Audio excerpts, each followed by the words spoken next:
retour dans cette dernière édition de l'exercice 2023 du live de Téléfinance. Avant de vous souhaiter d'excellentes fêtes, on va, comme à notre habitude, retrouver le directeur de la recherche de Fisher Advisor Valcamp, Eric Gallec. Bonjour Eric.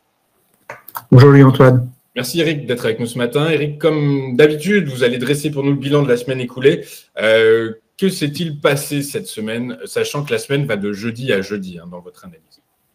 Eh bien, il ne s'est rien passé. Il ne s'est rien passé du tout en termes de performance, puisque on le voit, c'est assez impressionnant. Après avoir vérifié les calculs, on se retrouve avec un zéro pointé quasiment, moins 0,1% sur les trois mesures que nous faisons chaque semaine, à savoir le CAC 40, le S&P 500 et l'euro-dollar. Donc, un marché qui s'est stabilisé, qui s'est figé dans ses niveaux antérieurs. Après, bien sûr, donc une hausse importante du cours des actions américaines et européennes. Alors, pour expliquer peut-être cette tendance, vous avez choisi de nous parler du marché de la construction aux États-Unis qui repart. Alors, est-ce que c'est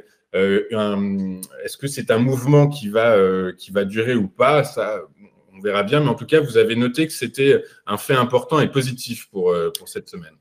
Oui, c'est plutôt positif parce qu'effectivement, le marché de la construction et d'une façon plus générale de l'immobilier aux États-Unis s'en tire relativement bien. On se retrouve notamment ici avec des nouvelles constructions de logements qui progressent, et qui sont au plus haut depuis 18 mois, c'est quand même assez extraordinaire. Elles ont baissé, on le voit bien sur le graphique, mais elles ont tendance à se stabiliser, voire à remonter. On a le même phénomène sur d'autres métriques, d'autres mesures du marché immobilier, qui est en cours de correction, cours de correction significative, en raison bien sûr de la hausse des taux qu'on a vécu jusqu'au mois d'octobre de cette année.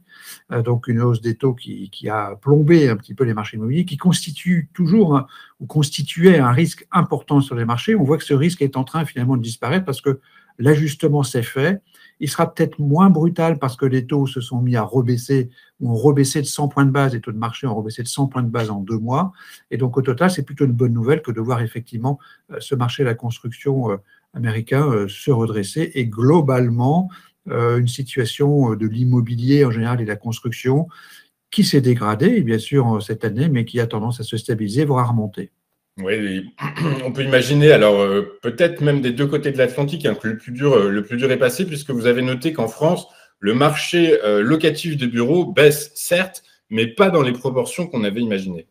Exactement, c'est le deuxième point et toujours un peu le même sujet, mais de ce côté-ci de l'Atlantique et notamment en France, on se rend compte que l'immobilier corrige, toujours avec une latence significative, c'est normal, c'est les volumes qui ont baissé et puis ce sont maintenant les prix qui baissent, on commence à se rendre compte, les gens ouvrent un petit peu les yeux, ce marché est très conflicté comme on dit, parce que les fournisseurs d'informations et de données sont eux-mêmes partie prenante, notamment les agences immobilières, les constructeurs promoteurs, etc., qui ont toujours tendance à enjoliver les choses. C'est normal, c'est de bonne guerre, puisque c'est leur intérêt. Donc, on n'a pas voulu comprendre ou imaginer que les prix immobiliers pourraient baisser. Ils baissent, et ils baissent, mais d'une façon finalement contrôlée. C'est un dérapage contrôlé.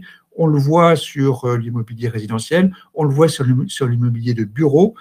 C'est cette information que j'ai reprise, qui a été publiée cette semaine, donc par BNP Paribas Real Estate, qui publie donc des chiffres intéressants sur l'immobilier de bureau en France, en province et à Paris, avec le même sentiment, c'est-à-dire qu'on a une baisse, bien sûr, des surfaces placées au cours de l'année 2023. Cette baisse est significative, mais elle se calcule à partir d'une année 2022 qui était très, très élevée. Et au total, on se rend compte que finalement, cet ajustement immobilier qu'on imaginait beaucoup plus puissant, beaucoup plus dur, il se fait effectivement, mais dans un contexte à nouveau contrôlé. C'est plutôt une bonne nouvelle aussi.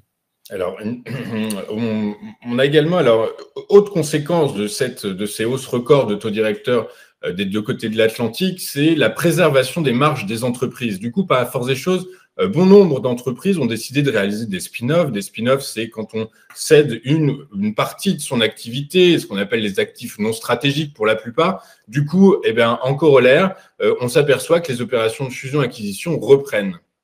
Alors oui, c'est un sujet aussi important au registre de l'activité des entreprises avec donc ce rapprochement, cette fusion, cette OPA de Nippon Steel sur US Steel, qui est quand même un phénomène symboliquement important aussi. On a vu que Joe Biden commençait à s'inquiéter de cette opération qui pourrait nuire à la sécurité nationale. Alors on se demande comment, mais bon, pourquoi pas. Et donc, indépendamment de cela, c'est une nouvelle importante qui fait monter les cours. Les opérations d'OPA font monter les cours, on le voit bien sur le graphique, avec cette hausse très importante du cours de US Steel, puisque l'OPA s'est fait à 40% au-delà du cours de bourse. On a par ailleurs d'autres opérations, donc IBM qui va racheter une partie de software AG qui elle-même a été rachetée par des fonds d'investissement américains. Donc tout ceci nous montre que les entreprises sont toujours entreprenantes, évidemment, qu'elles rachètent d'autres entreprises, ce qui bien sûr relance ce cycle des fusions-acquisitions qui ne s'est jamais vraiment arrêté et qui continue malgré la hausse des taux, Et c'est donc bien sûr quelque chose d'extrêmement important et plutôt positif à nouveau pour cette actualité de la semaine. Ouais, le graphique sur lequel que vous avez mis à l'écran est très révélateur. La hausse est évidente. Alors, on va finir le tour de vos actualités par la thématique qui a agité tout 2023, c'est l'inflation au Royaume-Uni qui baisse et c'est une bonne nouvelle. Oui, bien sûr. Alors, ça fait partie de ce qui a catalysé la hausse des marchés d'actions depuis 1 mois et demi. On a eu un phénomène extrêmement haussier depuis finalement le début du mois de novembre. Et donc, c'est vrai que c'est bien sûr la baisse de l'inflation, la baisse accélérée de l'inflation. Ici, en Grande-Bretagne, puisque finalement, on a publié 3,9% d'inflation à fin novembre en glissement annuel, alors que le consensus attendait 4,4%. C'est quand même un écart extrêmement positif, négatif donc positif, en ce qui concerne donc cette donnée. On vient de très loin, on vient de 11,1% en octobre 2022. Je rappelle qu'en Allemagne, on était à 8,9% en février de cette année. On est repassé en dessous de 4, on est à 2,4 sur l'indice harmonisé européen. Donc on a vraiment une confirmation de ces éléments de baisse de l'inflation accélérée. C'est une inflation apparente.